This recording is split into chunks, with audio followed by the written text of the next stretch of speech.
Welcome to another Ozarks Voices oral history interview, a project of Missouri State University Libraries and its Ozark Studies Institute initiative. I'm Craig Amason with University Library. Our special guest is Dallas Jones, and we are at my home in Springfield, Missouri. Mr. Jones is a farmer, a songwriter, a musician, and a singer. Thank you so much for allowing me the privilege to talk with you today. You bet. Thank you. Just for the record, can you start off by telling us when and where you were born? I was born in Springfield in 1978, and I've lived here my whole life. Okay. Who were your parents, and what can you tell us about your early years growing up here? My parents are Doug and Debbie Jones, and they're both still alive. Live in the same house that they've lived in since I was born. They also, for the most part, have lived here their whole lives. My dad grew up a few years in Texas, and then moved back here with his dad to take over the family farm that I am still farming today. That's a little bit about my parents. My mom is a retired high school secretary, and I say retired, semi-retired. She retired when my wife and I started having kids. She retired to watch the kids a couple days a week, but she has been a secretary for 40 years probably. Mm-hmm. And do you know anything about how your family settled into this area at all? I don't really. Okay. No, I don't.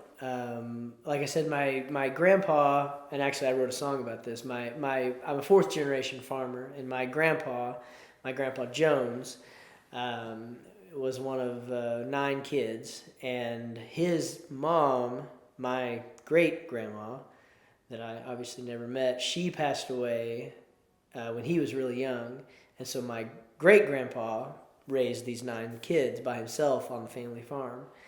And then when my grandpa was about 17 or 18, he joined the Merchant Marines and went off, did some exciting things, and then ended up meeting my grandma. I think he met her here, and they moved to Texas. And they moved down to Texas, and he was a welder, had a good job in welding, and everything was going great. My dad was born in 1952, and then his older sister was born in, I think, 50. But then in 1955, he got a letter from his sister, who was still living here, saying that Dad was sick, and if he wanted to come take over the farm, Dad would really like that, my great-grandpa. And so my grandpa thought about it, and he said, you know what, I think I want to do that. So he gave up that good welding job and moved back to the Ozarks, and we've been here ever since. Okay. Yeah, you know quite a bit about it. A little bit, yeah. You've done a little research. Yeah. What can you tell us about your educational background? Education. I graduated from Willard High School in 1996, and then I went to Drury University and graduated there with a degree in advertising in 2000, and that is it. And what made you want to major in advertising? Honestly, I had a good music scholarship to Drury, and I had a lot of financial aid things and scholarships, and I kind of thought at the time when I was in high school I'd probably end up farming, but I also recognize a good opportunity when it presents itself. And so I thought I should probably see this through and see what happens. It can't hurt to get a degree. And of the things that I was interested in, it seemed like I was good with words. I was good with talking in front of people and being in front of people, and so that seemed like a fairly obvious thing. Also, honestly, I met the professor, the head of the department, and I thought, this guy's pretty neat. I think I'll do this. This will work. And then that's it. And then there was a time when I actually thought, after I got out of college, I think I don't want to be in farming. I think I do want to maybe pursue this. Mm-hmm. And I actually went on a job interview in New York City. Not a job interview, I shouldn't say it like that. I went on a choir trip to New York City, and my professor set up a couple of interviews at some firms in downtown Manhattan, and that was eye-opening. Not only to be in a city like that and be in the big tall buildings, but then to talk with them and to really understand how much, how much does this job pay? Where do you live? How does it work? And these people were basically making about as much as I would make here, but they were living in, I don't know, 2 hours away and commuting in. And I thought, oh my gosh, I don't think that's what I'm going to do. But actually, after I graduated college, I went to Europe for a few months, backpacked around, and being there and traveling around and seeing, new places and new cultures. I kind of thought, you know what, being a farmer, working with my dad and my grandpa, that's a pretty neat thing. That has a lot of value to it. And I know there's a lot of people who wish they could do stuff like that. And I'm lucky to be born into that. So I thought, that's an avenue I need to pursue, and for as long as I can, because family farms are, they're a dying thing. They're hard to sustain, and they're hard to start. It's not the kind of, I know there's a lot of people that want to start farming, but it's a hard thing to just get into. So I'm thankful that I have the opportunity to continue it. So you grew up in a farming environment. Describe the farm operation and what role you had in it as a young man. Well, I say it's a farming operation. We also had a housing company too. So we the airport actually bought our farm in, I think, 1968. And they actually bought up all the farms around the property where the airport was going to be. That's the Springfield airport. They bought up all the properties, knowing that in the future they would hopefully expand and do other things. So they bought our farm, our 250-acre farm in '68, and leased it back to us. So they bought that's just the way they did it. Was, if you want to sell this, this is what we'll give you a good fair amount for it. And it was pretty much one of those things. You should probably sell it, or they're probably going to end up taking it. The eminent domain thing. But it was good for us because we took the money that we got from our farm and bought another tract of land and subdivided it for houses and got into building houses.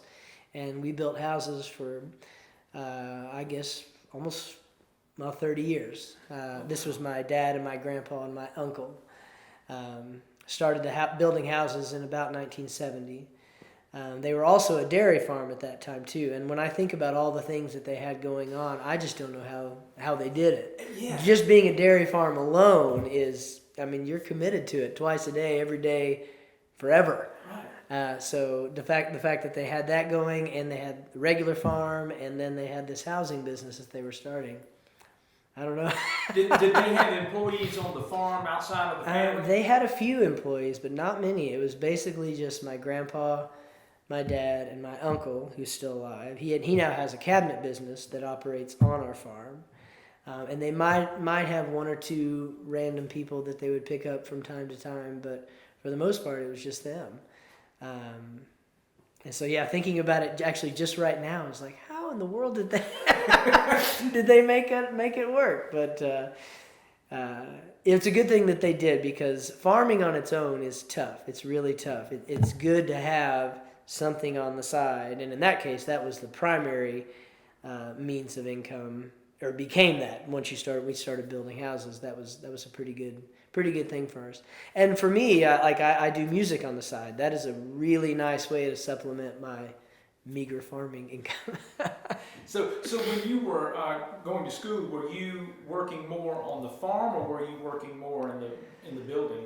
Well, it was all sort of simultaneously. I remember being 10 years old, and it was, I was on fourth grade, maybe third grade, 10 years old, and I remember being in my living room watching TV, and my dad coming in saying, "Son, I need you to go to work. We've got hay to bale. I'm going to put you on this tractor. It's time." And that was your first and I was like, launch into the business? Pretty much, yeah. Uh-huh. And it was an old International, 1940s tractor that was terribly hard to drive, but very simple to drive. Very basic, but no power steering, no cab, no air conditioning, anything like that. And I can remember driving this track, barely could reach the pedals, just turning the wheels best I could. And that's kind of where it started for me, was just helping out in the summer. And then as I got older and bigger and stronger, it wasn't just cheap babysitting. It was, now he's becoming a critical part of this. We need you. We need your help. And I always liked it. It was always, it was always hard work, but it was always, kind of exciting. There's an exciting element to farming for sure. And then when building houses, being up on top of rafters and doing things like that, it's exciting. And I was always good at it. I always had good balance and agility and things like that. So yeah, it was a combination of both. And I can remember several times putting up hay and, working real hard for a few weeks and then just kind of having a break and maybe sitting outside on the back porch of the farmhouse and my grandpa saying, well, let's go start a house. And we just fire up the bulldozer and go dig out a house. Back then, you didn't need a lot of permits. Like that, you just started. You just get started, yeah. So we did, yeah. I can remember that several times happening. Did you have friends in school who were also working on farms? Yeah, I did. I had a few friends that had family farms. None of them really took an interest to it, like a lifelong interest to it. But yeah, several friends families who were involved in farms. And then I had several friends who would help out on our farm during the year, especially once we were older, maybe college age. Because, yeah, it's good to have some help. So you continued to work for them when you were at Drury? Absolutely. I've actually never had another job. This is the only job I've ever had.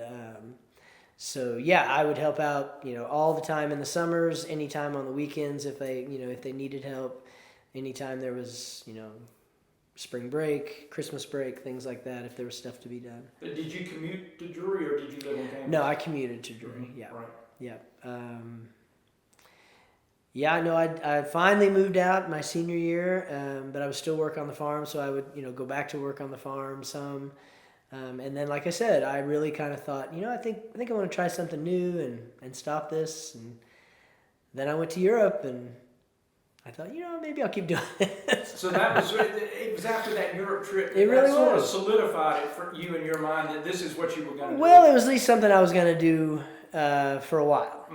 It was something that, I think a lot of people have this urge of, living in a small town and you want to get out and you want to do other things and see other things. And that's great. But then I really kind of looked at what I had, and the older I get, the more I know there are a lot of people that wish they had this type of family farm, this type of thing that gets passed down. It like I said, it's an increasingly rare thing, and so I'm glad I had that epiphany of, hey, I should do this while I can, for as long as I can. So there's sentimental value to there is to, definitely, to, yeah, right? definitely. Yeah. And I think even though I don't think my dad ever specifically put any sort of pressure, there is a little bit of pressure on kids with a farm. I have an older brother. He actually went to Drury. He's a professor at Drury, actually, in the finance. I think maybe the director of the finance department, Jeff Jones. I don't know if that's right. What his title is. He works at Drury. He works at MSU. At MSU. Oh, at MSU. Yeah, he's at Okay, MSU. MSU. Yeah. But he was kind of, definitely on the, the collegiate path. He, MBA, PhD, CPA, all those letters. He's got everything. And he's still, he's actually still fairly active on our farm now, when he can. And he owns cows and he owns some acreage, and he definitely has, a feel for it and a heart for it. But he also has a lot of other opportunities with his educational background. So with him doing that, I kind of felt like, I should probably stick around and do this. I like it. It's it's pretty good living. And so that's kind of where it was at for me. So would you say that farming is your family's primary source of income? Yeah, now it is. Yeah. We kind of stopped building houses, around that housing crisis that everybody talks about. We kind of got out a little bit before that. The land that we had bought with the money that we sold our farm in the 60s, we had bought a tract of land and subdivided it, and there was, 60 or 70 lots, something like that, and we would just casually build them here and there, and that filled up. And at that point, to start a new subdivision at that point, nowadays it's a major, and it was at that point a risky investment, hugely risky. So yeah, we've been able to just kind of definitely make a living farming. No, nobody's making money farming. Yeah. We're trying to make a living farming, but that's good for me that I have music on the side to kind of help supplement that income. It really, in my beginning years of playing music, it was always just, there's no way you can ever make a living doing this. Like, this is just for fun, maybe a couple bucks on the side. But as I've gotten older and more conscious about music, there's definitely a way to make money playing music, even just living in this town, not traveling all over. I have a lot of friends who want to make it, and they want to be out there and, be a star, and I know what that takes, and I do not have what that takes. Even if I might have the skill or the talent, I don't have the fortitude to do it, because it is crazy what it takes. It's a lot of work, and the chances of it happening are slim. Yeah. But I'm a very pragmatic, rational person, and I know that I can go and play a few gigs here and there by myself and, have a good paycheck and have fun and entertain people. And, so it meets that creativity side, but it also meets the financial side of, if I'm going to be gone playing music away from my wife and from my kids, there has to be some financial gain from it. So that's kind of where I'm at with playing music. What's your what can you tell us about your farm? Is it primarily livestock? It's primarily livestock. Yeah, livestock, and we do alfalfa square bales of hay, and then just big round bales of grass hay. Mm-hmm. Yeah, so we have about 200 head of beef cattle. That's usually about the number we try to keep, and we lease about 1,200 acres from the airport. About that much from the airport. And do you sell hay, or do you just use it for your? We sell hay as much as we can. We've got a lot of hay this year. Last year we did not. With the big drought last year, we were really hurting. Everybody was hurting. What is it going for? $40, $45? That's that's what we're trying to sell it for. Yes.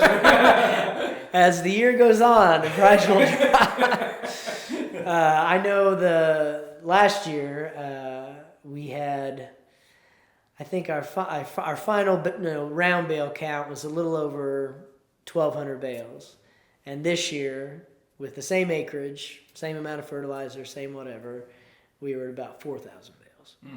So that tells you the difference of what water does. Yes, and we had a lot of it. We had a lot of it, yeah. We did. So unusual. Yeah, so it's good. I'd rather have too much water, too much hay. I'd rather have that, but everybody has too much hay at this point. So yeah, selling it will be tough.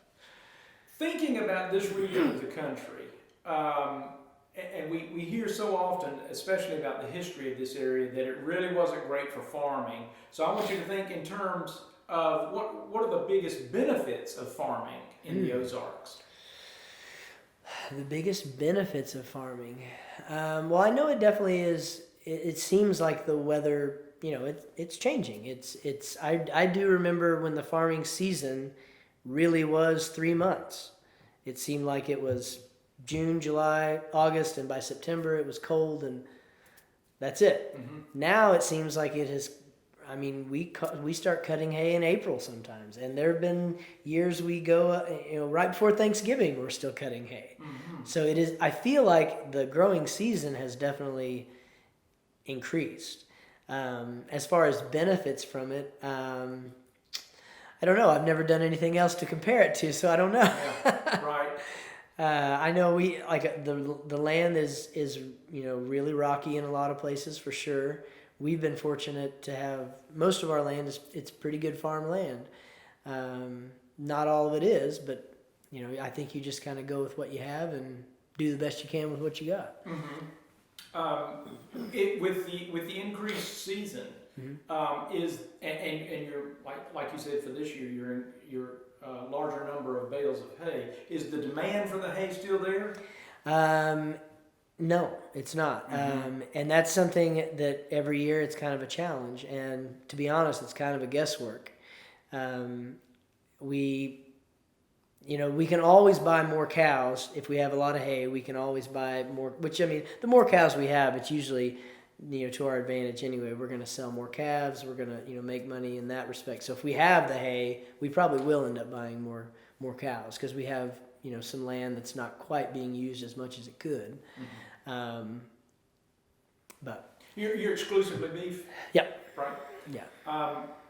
So now, what are the greatest challenges of farming in this region? I bet you could probably go the rest of the day. Yeah. Well, the challenge is, finding people who want to buy your hay. And that's, it's one of those things that we used to have maybe 10 or 15 years ago, a lot of people with horses, and we sold a lot of alfalfa hay to people with horses. And there was a period that really declined and people got rid of their horses. It was just too expensive. It was whatever. I can remember a point where people were just opening their gates and letting them go. Yeah. I would hear lots of stories about just horses. Yeah. Because, selling horses is different than like selling cows. There's not like you can always go to the sale barn for cows. Selling horses, even if it's a really nice horse, it would be, and that was the thing, it would be these $5,000-$6,000 horses, and they couldn't afford the hay or couldn't find the hay, and they just let them go. It's like, wow, that seems weird. Other challenges for us, like this season, it was really wet, and that's good in a lot of respects. But really wet and cool, that's hard to put hay up in. You need that heat, you need some dryness. And so, we might have a ton of hay, but maybe some of it, it's a little questionable, but you got to bale it anyway, get it off the field. And I wish it was something that we could really make a plan on and chart it out and like, okay, but we're subject to the weather and we just do the best we can as we go. Mm-hmm. And with selling cows and so forth, is that better than it was, or is it worse? It's dipped a little bit. There was maybe 2 or 3 years ago, the price was just absolutely ridiculously high, just out of sight. Mm-hmm. Just like, wow, this can't go on. And it didn't. It came down. It came down to a more reasonable number. But that's not really something we can control or anticipate. Mm-hmm. It is definitely one of those things you just kind of hope for the best. And I don't like that because I'm definitely a planning type person, but it's tough. I've got some friends who've got smaller farms, like vegetable farms, and they plot stuff out to like the week on how they're planting stuff, but they're also doing a lot more of a variety of things. We're really just doing 2 things, hay and cows. Mm-hmm. So we kind of, like I said, we just do the best and hope for the best.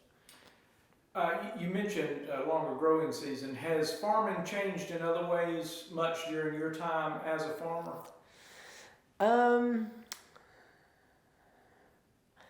We've definitely been able to, get nicer equipment, equipment that makes the process in general quicker. Mm-hmm. Like there's different types of equipment where maybe it would take 4 or 5 days for hay to sit there and you wait on it.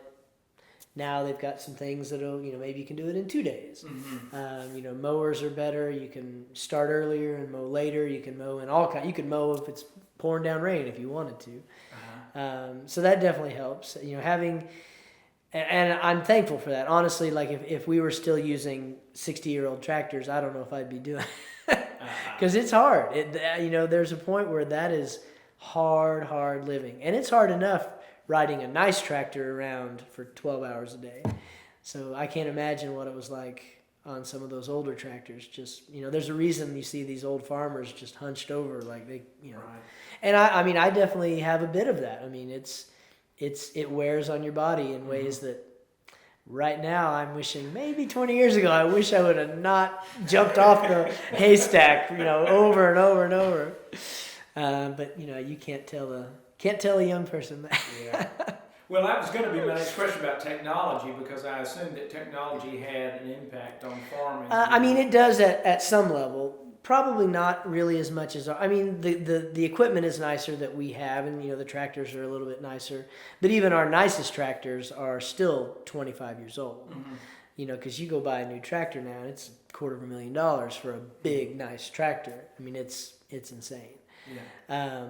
And so those might have GPS controls and things like that. But we definitely don't have anything like that. And we still have nice tractors for compared to a lot of folks. So yeah. Do you use all your own equipment? Do you lease any equipment? No, we do have all our own equipment. There are a few things that over the years I've kind of tried to talk to my dad about. Maybe we should just try and rent this. Mm-hmm. And that's something he's definitely about ownership. Like, I like to have this, that way if I need it, I have it. Mm-hmm. And I can appreciate that, but there's got to be sort of a cost benefit thing. Like, do you really need to spend $10,000 on this if we're only going to use it twice? Right. It was great, but maybe we could have rented it for $500. I don't know. So he's coming around to that on a few things for sure. Not even at big levels, but even smaller things like renting. When we were doing a lot of concrete stuff, maybe instead of owning a concrete saw, we'll go rent that concrete saw for the day.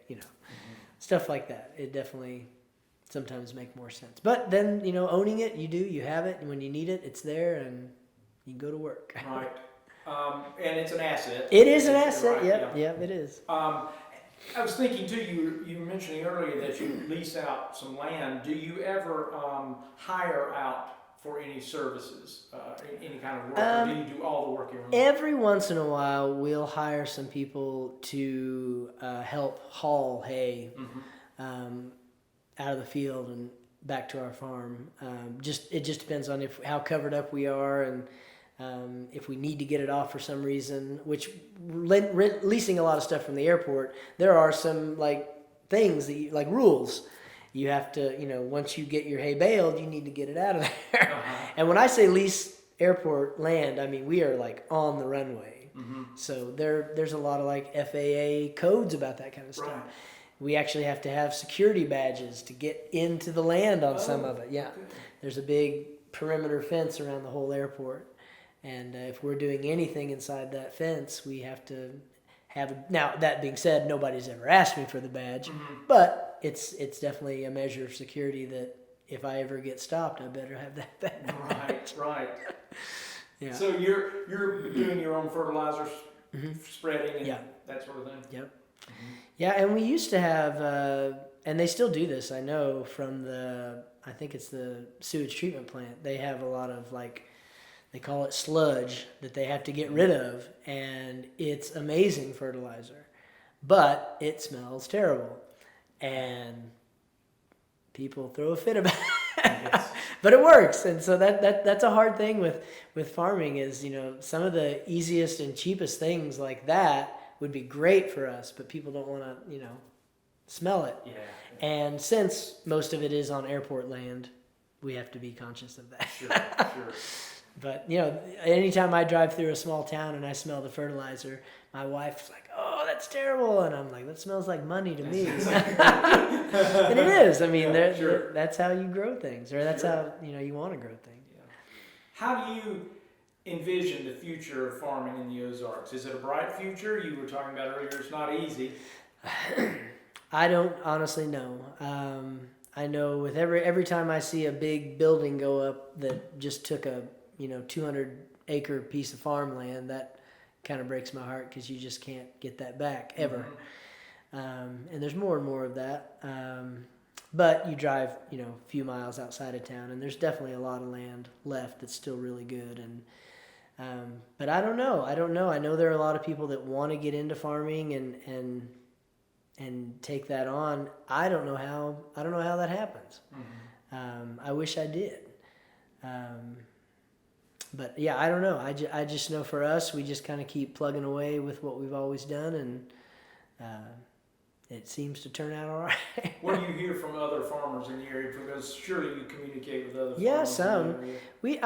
Not as much. My dad would probably know. He definitely has a lot more farming friends in the area. Most of my friends are musician friends. Right.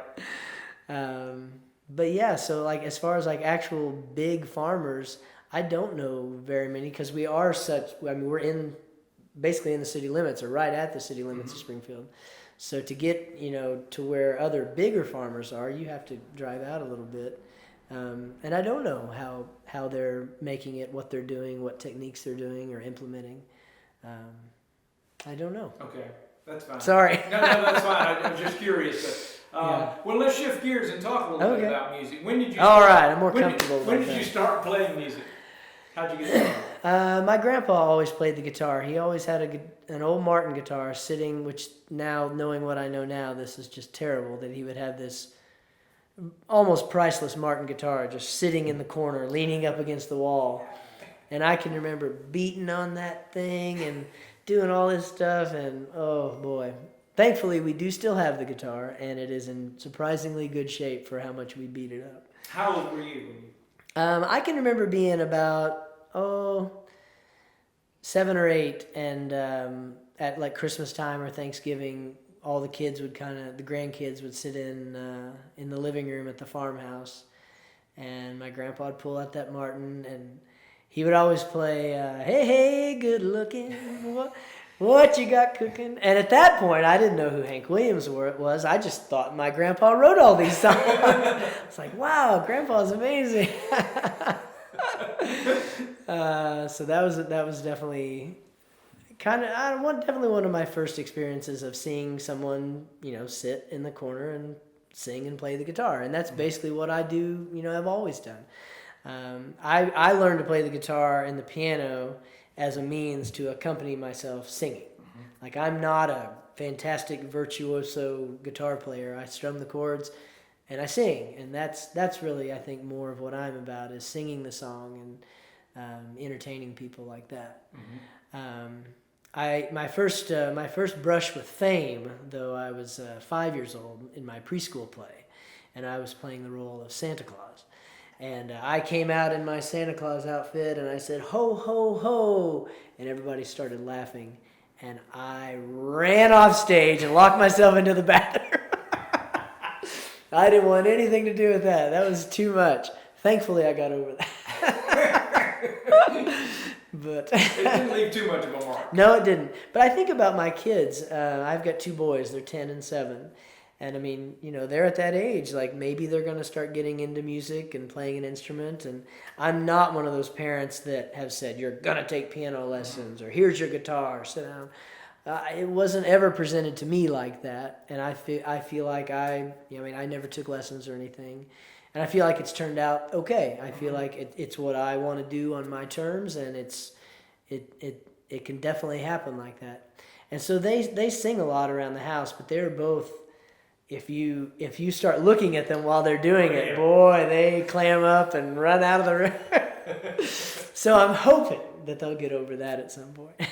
Did your grandfather help you learn how to play, or did you just teach yourself? That's a good question. I can remember my brother getting a guitar. I started playing guitar when I was probably 12 or 13. And pretty much the reason I even started was because my older brother had got a guitar, and he was learning to play. He was probably, maybe 16 or 17. And whenever he was gone, I know he had his driver's license at that point, so he would be gone a lot. And while he was gone, I would sneak into his room and steal that guitar, and I'd start practicing these songs and trying to play, mainly to impress him. And then he'd come home, and I'd be playing these songs, and he'd be like, "Oh, I can't believe you're playing my guitar." Then I got my own guitar, and we were able to... That was okay. No more bloodshed. No more bloodshed, yeah. But honestly, maybe seeing my grandpa play. My uncle was always a very good musician. Seeing my brother play, that was just like, okay, this is kind of something I want to do. And really, I hadn't, I don't think, shown a lot of interest in music or a lot of, even talent for music until that point. And then it just sort of came out. I was like, okay, I like this, and I just kind of pursued it through high school and college. And it's funny though, you sing in choirs in high school and college, and even if you're at the the top of the game in college, after you get out, it's like, well, what do you do? With most music, it's like there's a lot of people that do it, and then it just sort of stops. And I'm thankful that after I got out, towards the end of my college years, I met Mark Bilyeu, who's a singer and a songwriter from Springfield, played in the band Big Smith. And I started going out to see him play, and it was just a guy and a guitar playing songs, and I thought, I think this is what I want to do. So I started going to open mic nights and things like that, and then started meeting musicians and playing with musicians, and then 20 years later, I'm still doing it. I've heard you play the guitar and the keys. What other instruments do you play? I play bass guitar in a couple bands, and then I play banjo and mandolin just a little bit. Mm-hmm. Yeah. So when did you start writing songs? I started writing songs probably about that right at the end of college. I may have written a couple songs for like old girlfriends in high school, but we don't count that because they were bad. But I can remember when I first started to play open mic nights, and even maybe a show here and there, I would play a lot of Bob Dylan songs, a lot of Neil Young songs, a lot of Beatles songs, which is great. I still play a lot of those bands. But there was he's still in Springfield, Mike Stevens. Now he runs the Moxie Cinema. But he was, at the time, was a musician in town, and I remember him walking up to me afterwards, what I thought was a great set. This is great. I did great. He's like, yeah, Dallas, that was really good. Do you write any songs? And I was like, no, but next week I'll have one. So I went home and I wrote a song, and I came back and I played it, and it was terrifying, to write your own song and put it out there.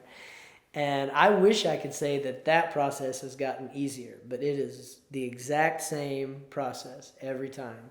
Writing a song, whether it's a super personal song or not, it is I close my eyes and just hope for the best. Because it takes a long time to really learn a song and to really be able to perform it. But I've kind of gotten to the point where if I write a song, even if I'm only going to play it once, I'll play it once and see how it goes, and maybe we keep playing it. Maybe that's it.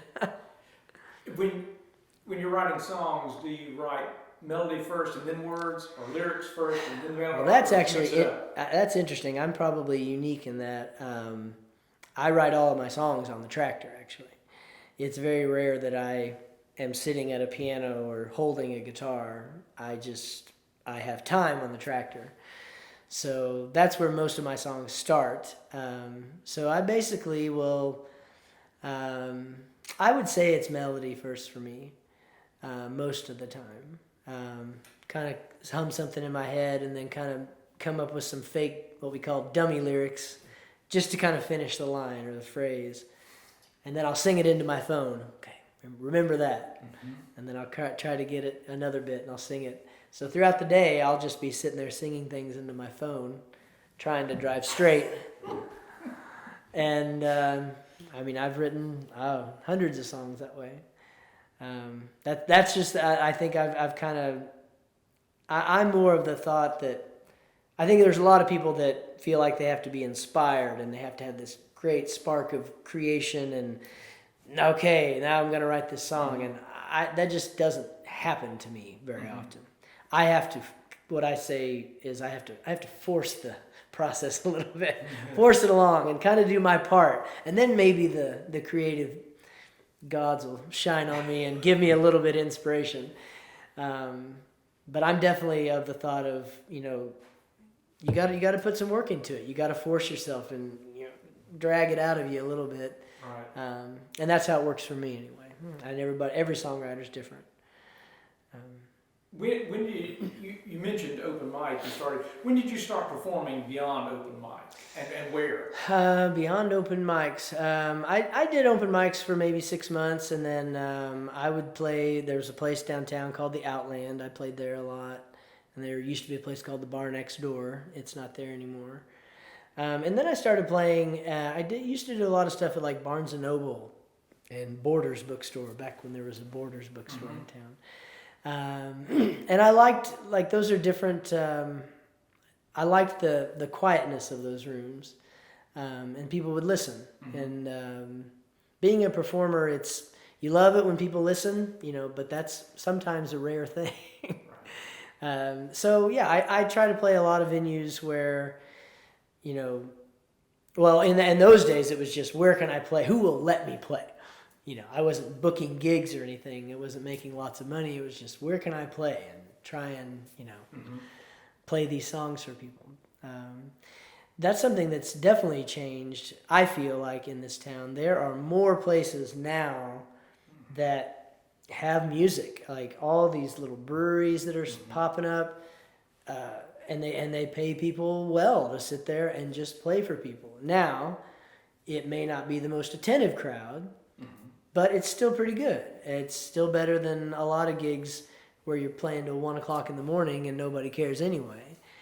And that's something, as I've gotten older, it's playing earlier with fewer people. I love these 5 to 7 gigs by myself. And I've done really good about, just kind of weeding those things out and learning to say no to people, learning to say no, like, this is not a gig that I need to take. I don't need this. And not that I'm like too good for it or anything. It's just, how is this going to benefit me at all? Like, what's this going to provide? Like, it's got to provide something for the musician, or, why are you doing it? Sure. So I've gotten pretty good about saying no, especially to any gig that starts after like 9. Like, if I'm not home in bed by 9, I think we may need to have a conversation.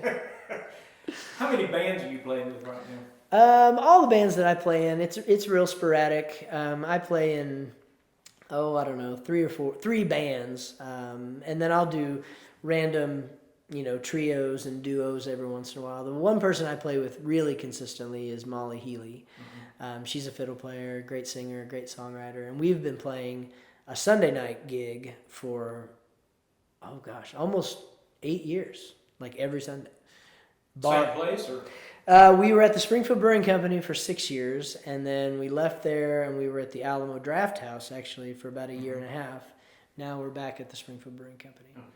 And, just her and I playing our songs, and yeah. Were you inspired by any musicians from this region? Absolutely. Mark Bilyeu. If it was not for Mark Bilyeu, I would not be writing songs or singing them at all, I don't think. He was definitely a huge inspiration in my formative years as a performer, in public. Is he still here? He is still here, yeah, absolutely. He actually lives kind of down the road with his wife, Cindy Wolf. But he actually, this was a big moment for me at the time, because I would watch him and I would just study what he was doing. I would write his song lyrics down, trying to learn these songs that he would play. And then he actually approached me about, hey, would you want to come to my house and record some songs? This was back, 20 years ago. I was like, yeah, absolutely. And it was a setup similar to this, just one microphone, sit down, play your songs. And that was my first album. It was called the Morlock Sessions. We recorded it at his house, which used to be this place called the Morlock General Store 100 years ago. And so that is something that I do think, with the advent of technology, for good and bad, anybody can make an album.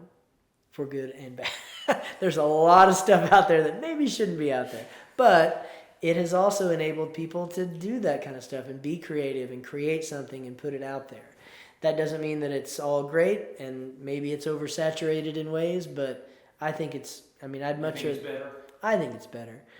And I have, that being said, I've recorded 8 studio albums of original material. And I've recorded them like this. I've gone to big pretty nice studios. I've done all kinds of different, levels of recording. And I'm at most comfortable doing things like this. Just sit down, play your song, sing it, then maybe add a couple things here and there, and then call it good. I'm definitely not one of these musicians that agonize take after take after take after take. There's definitely something to be said for that, but it's just not me, and I know how much money is involved in the recording process, and if I can't get it right in 1 or 2 takes, let's move on and do something else. Because I think a lot of people, we all make recordings for different reasons. A lot of people make recordings so that somebody else will hear it, so that something else will happen. I need to make this song the best that I can make it, and it's got to have all the stuff that makes it a hit. So somebody hears it, and that takes me to the next level. And that's just never been something that honestly I even think about. I really think about, okay, I wrote 100 songs, let's pick 10 songs and record them, and then now my kids will have something to listen to, 20 years from now. Mm-hmm. It's really more just about posterity, recording stuff, and maybe I'll sell a few copies. So I don't want to say it's just for fun, but that side of it, there's not a lot of money to be made in recording projects. Right. Even on a home recording level, I pay a buddy of mine to record in his living room. I still pay him something. And by the time I do that, you get them printed, and it's still $1,500, $2,000 to get even a modest project out. So that's 150 copies at $10 each. That's harder than it sounds, especially now that nobody buys CDs. That is something that I don't think about it much, but I don't know how to get music to people as easily as I used to be able to. Mm-hmm. I mean, I can still give them a CD. Well, my car doesn't have a CD player. Right, yeah. Okay, well, I don't know. Unless you're selling it through iTunes or something well, like and that, it's kind of hard to get to the next generation. Well, and I do. I mean, I have all of it online. You can stream it on every streaming service, but I don't know how to get to those people to say, tell your smart speaker to say my name and play it. Right. So, but to be fair, I'm also not trying to do anything. Mm-hmm. Like, there's a lot of people that are working to try and crack those systems, and those are the people that might have some success in it. Mm-hmm. I just know it's not worth, it's exhausting to even think about how you do that. And I know people that are doing it, trying it, beating their head up against the wall, and I hope it works out for them. Mm-hmm. But I know it's just, I've got other things, I've got a wife and kids and job, and that requires my time and attention. That's so pessimistic. No, that's but it's realistic though. It's very realistic. Yeah. Any other musicians from this area that you thought, that you grew up with or inspired you, that you listened to when you were coming along? You mean like people older than me, maybe? Mm-hmm. Other than my grandpa, no, they're real. I didn't even know like a music scene existed. Uh-huh. I had no idea that there was music happening at all, other than like going to a church or maybe Hammond Student Center. Right. Like, I didn't know that there was like, bars and restaurants that had music. My uncle, who's, I guess he's probably almost 20 years older than me, when I was maybe 12 or 13, he started playing in a band, like a rock and roll band. And they did a lot of covers and things like that. And they would play at a few bars around town, and every Sunday they would have like a practice at their house. And I can remember going to those practices and being like, wow, this is a band, this is awesome. And they were good. So that was definitely an influence for sure. Yeah. But as far as famous people from the area, I wish I could say I saw the Skeletons and the Morels and all those bands, but I didn't. I did make one album with Whitney, and it was amazing. It was right before he passed away, and it's a great album that I'm proud of, and having that experience of being in his studio, sitting with him just a few months before he passed away, was just incredible. Mm-hmm. Yeah, and his legacy is vast reaching, not only in this area but around the country. He is very highly regarded in the field. So I'm very thankful for that. Who were you listening to when you were coming along? When you were learning how to play music, who were you? Okay. Who did you want to cover? Who Gotcha. did you want to mimic? Well, the first song I ever learned to play was Country Roads by John Denver. Oh, yeah. It was just, I could tell, even though I didn't know how to play the guitar, I could tell, okay, I think that's an easy enough song. I can strum that. And I always liked John Denver. We have kind of about the same register, vocally. So that was one of the first songs that I learned to play. I wish I could say I learned a lot of Beatles songs, but Beatles songs are not as easy as people think.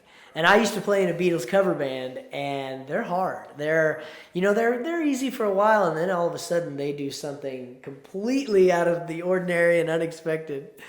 So Yeah, they tripped me up.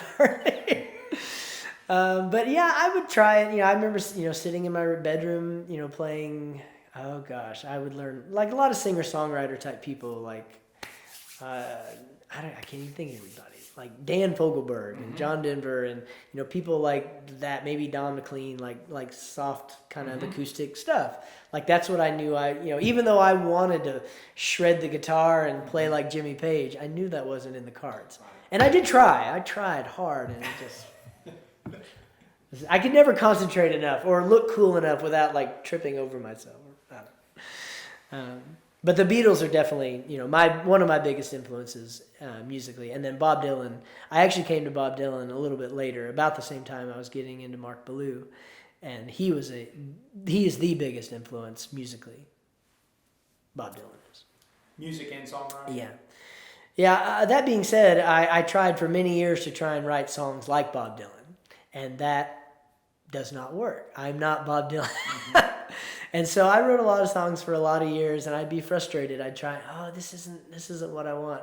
Well, it's because I was trying to write like somebody I'm not. Wow. And so about 10 years ago, I really, I don't think it was a conscious effort, but I really started writing songs that sound like me. They're just, simple, plain spoken, relatable songs. And that made the process a whole lot more satisfying and a lot easier. Sure. Yeah. You alluded to this earlier. The Ozarks has a long history of music, obviously, and Springfield's a big part of that, going back at least as far back as the Ozarks Jubilee television country music variety show, and later the Ozark Mountain Daredevils and other acts. And as you mentioned, now on any given weekend, there are dozens of live musical acts playing in and around Springfield, including you. And I don't know if it was like that 20, 30 years ago. I don't know. Why do you think there's such a rich musical heritage here? Any thoughts on that? I don't know exactly, because a lot of the music that's being played now isn't necessarily country music or bluegrass music. I mean, there's definitely some of that. I don't know. Yeah. I wish I did. It's an interesting thing to think about. Yeah. Because it's rich here. It definitely is. For a town this size. Well, and I hear people say that when they come and visit Springfield, even from bigger cities, and they'll, just be here for a week, and they're just like, wow, I can't believe there's this much music happening, and it's all good. It's all really good. Mm-hmm.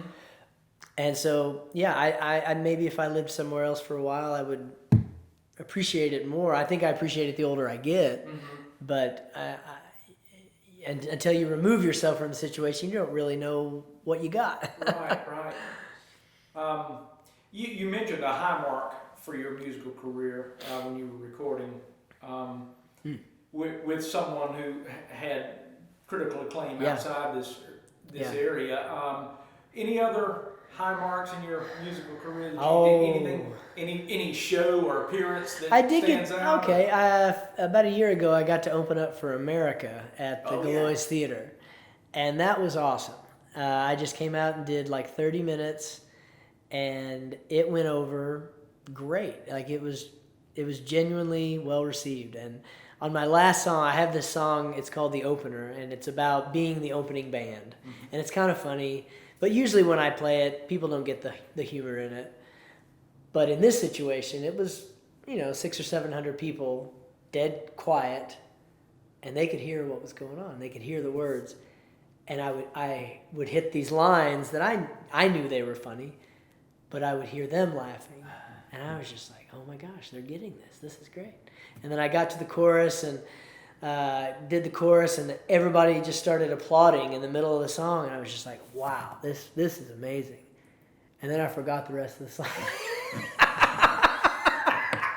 And I told him, I said, I can't believe you guys were clapping there. That was amazing. I forgot what I was doing. I'm going to sing the chorus again and get out of here. So it was like both things. It was a super high point and then like a low point, but then it finished high. Did you get to meet the band? I did, yeah. They were backstage, super nice guys. It was just, I think, two of the original guys. Right. Yeah, but there's been a few things like that. I've gotten to know one of the guys in the Daredevils pretty well, John Dillon, over the years, and he's always just incredibly complimentary about my voice and the songs and the musicians that we play with. So that's really neat. It's neat to get that from somebody that has had worldwide success. I mean, my gosh, Sure. They're a big deal. I do remember one thing recording with Lou. I'd play all my songs. He's like, "Yeah, those are good songs, Dallas. Those are good. Those are good." Well, I got to this one specific song, and he actually stopped the tape. He's like, "Dallas, come in here." He said, "I think we've got something here. This is a good song. I haven't heard a song like this out of Springfield ever." I was just like, wow. So that was good. Yeah. That was good. And then I think, so I recorded the song, and a few weeks later, he played it for a bunch of other musicians that are older than me. He played it in the studio, like, for them, like, showing it off. And then each one of those guys, the next time they saw me, said, "Dallas, that song, that was just amazing."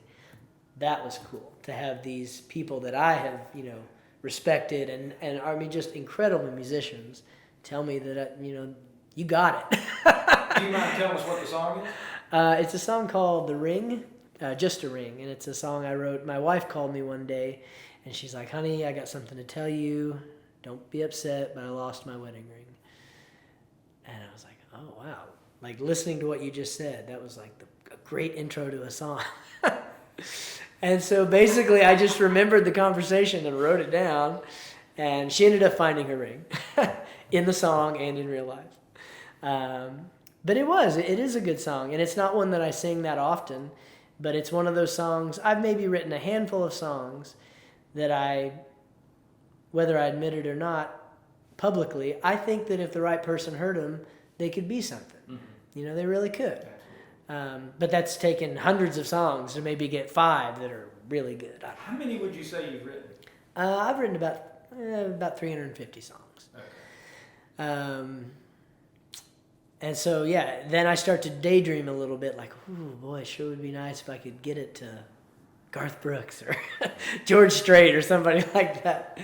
But that's a rabbit hole I don't know how to go down. Well, that was going to be one of my last questions, was what would you like to do with your music that you haven't done thus far? I mean, would you like that to happen? Would you like a major recording artist to take one of your songs and make a hit with it? 100% yes. Uh-huh. I know a lot of people that daydream about being on the big stage and traveling around and, like, being a star.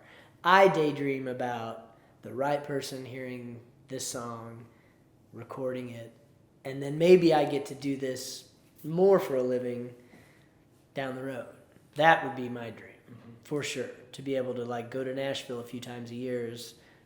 I've never done, like, a songwriting session. Mm-hmm. Like, I just write all my songs and quietly plug them away and then move on to the next song. But I've got a couple friends that they go to Nashville and they knock on doors, like, literally knocking on doors. Oh, wow. And I'm just like, "Oh my gosh, I can't believe you're doing that." That's gotta be tough. Yeah, but I say this with absolute respect.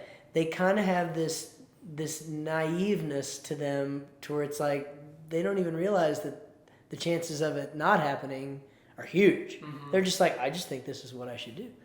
I'm like, then you're gonna do it. Yeah. Like, and you're gonna do it, and maybe it won't work, but it probably will. Uh-huh. With that attitude, that's awesome. At some point. And I see people like that, and I respect it immensely, because my pragmatic brain says, "No, don't do that."